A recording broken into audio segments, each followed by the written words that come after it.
Thank you all for being here today for DunDraCon's The Perrin Convention Memorial honoring Steve Perrin, one of our founders, and celebrating the many accomplishments of Steve's amazing life.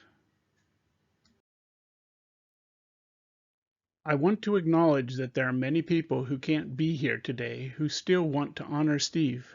We thank them for being here in spirit. I am Randy Angle. In 1977, I learned to play the original white box D&D with the Perrin Convention's add-on rules and bought RuneQuest at DunDraCon in 1978. Steve Perrin and Greg Stafford inspired me to become a game designer. It was their advice that encouraged me to work in video games and tabletop RPGs, a career that has lasted over 4 decades. I worked with Steve and many wonderful DunDraCon attendees over the years. I've been a guest speaker at DunDraCon for the last 2 decades and was invited to become a committee member and host the Protospiel events 6 years ago.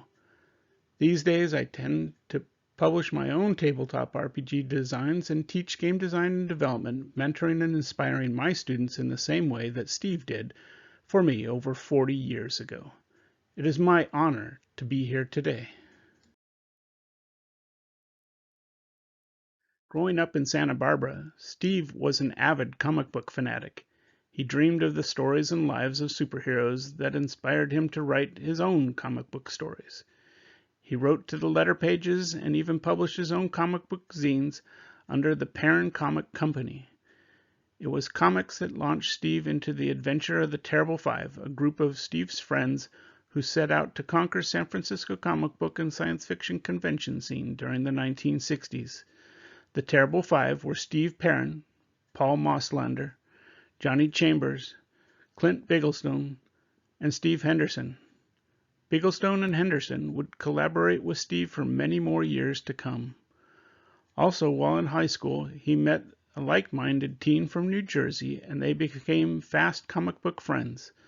That friend is now the famous George R.R. Martin, author of Game of Thrones. It was Steve's love of comics that would go on to inspire his work on Superworld, Champions, Mutants and Masterminds, Icons, and other superhero-inspired RPGs and adventures. George was gifted a copy of Superworld for his birthday in the 1980s, which led him to write the series Wildcards.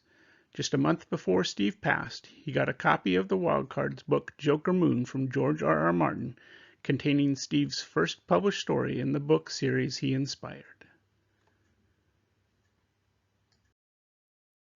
Part of Steve's pursuits and conventions and fandom included he and his friends helping found the Society for Creative Anachronism in Berkeley in 1966. Part historic recreation, part ancient skills, and part live-action role-playing, this became a consuming passion for Steve. His lifelong friends participated with him, and it was on the battlefield that he met the love of his life, Louise. His moniker was Stefan de Lorraine, and her moniker was Louise of the Phoenix. They married at the 1968 Baycon in a full royal ceremony as part of the SCA 12th Night celebration. Through Steve and other founders, the SCA is still a big participant in DunDraCon. It was the summer of 1975 or thereabouts when Clint Bigglestone and Adrian Martin approached Steve with the idea to put on a convention at the Claremont Hotel for D&D players, thus kicking off the very first DunDraCon at the Claremont Hotel in 1976. Steve brought in his friends like Steve Henderson to help. 47 years later, we stand here today at one of the premier role-playing and tabletop gaming conventions in the world. When this all started, West Coast D&D players didn't have many good examples of how to play the sketchy and incomplete rules in the original White Box Dungeons & Dragons game. Steve worked out a revised turn order and combat rules and published them with the help of other DunDraCon volunteers like Bill Keyes and Hal Hyatt, doing what they could to help with layout and organization as the rules evolved. These became the Perrin conventions and eventually included the rules for spell points used for casting magical spells instead of memorization. Steve even coined the term mana from Polynesian mythology for these points, a term that is still used by tabletop RPGs and video games worldwide. It was Steve and his friend Steve Henderson who came up with the Hawaiian Shirt Day for the Secrets of Masters of Gaming. Expect to see a lot more people in Hawaiian shirts on Sundays at any DunDraCon.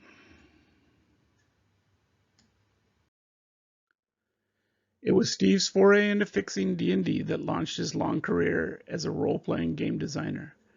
It introduced him to other game designers including Greg Stafford, Dave Hardgrave, Kane St. Andres, and many others.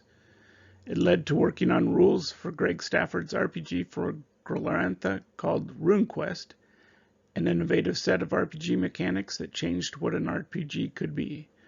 RuneQuest introduced the D100 roll under resolution system, hit locations, skills, unique magic systems, and removed classes and wove perfectly with Stafford's Bronze Age fantasy setting. This collaboration created the game studio Chaosium, where Steve worked with amazing teams to make world-class RPGs, including his wife Louise contributing her amazing artwork for many projects, especially the covers for RuneQuest. Steve worked on RuneQuest, Basic Role-Playing, Superworld, ElfQuest, Stormbringer, Thieves' World setting, and tons of adventures. Over the years, Steve worked on many RPG projects for some of the biggest studios in the game industry, including TSR, FASA, Hero Games, Iron Crown, West End Games, and several more. Steve also worked for many video game companies as a writer, a game designer, and occasionally tester, including Spectrum Holobyte, Maxis, Mindscape, Ybarra Productions, and Interplay. Greg and Steve were working together again at the new Chaosium when Greg passed away in 2018. There's a special place in Glorantha named after Steve and Louise called the Perrin Stones. It's a bit of a love letter from Steve to Louise after helping reboot RuneQuest in 2016. It was my understanding that Steve and Louise may have both been working on new projects for Chaosium when they got sick and later Steve passed away. We all know that getting old is difficult. Steve and Louise suffered terrible health problems in late 2020 and 2021. Louise had a heart attack and pneumonia and required extensive recovery time away from Steve because of the pandemic. I remember Steve telling me how he didn't have access to photos of Louise and just how scared he was. I worked through the night and using some of the old photos from his SCA wedding, I restored the color, contrast, and brightness so he could have photos of Louise on his phone. Doctors had already warned Steve about his health problems and were concerned about his heart. Steve joined a local Zumba class to build his cardio strength. See the inset picture. Steve and Louise love each other so much. She was fighting to recover enough to come home again. He was fighting to stay alive long enough to see her again. I could tell his spirits were rising as he welcomed Louise back home.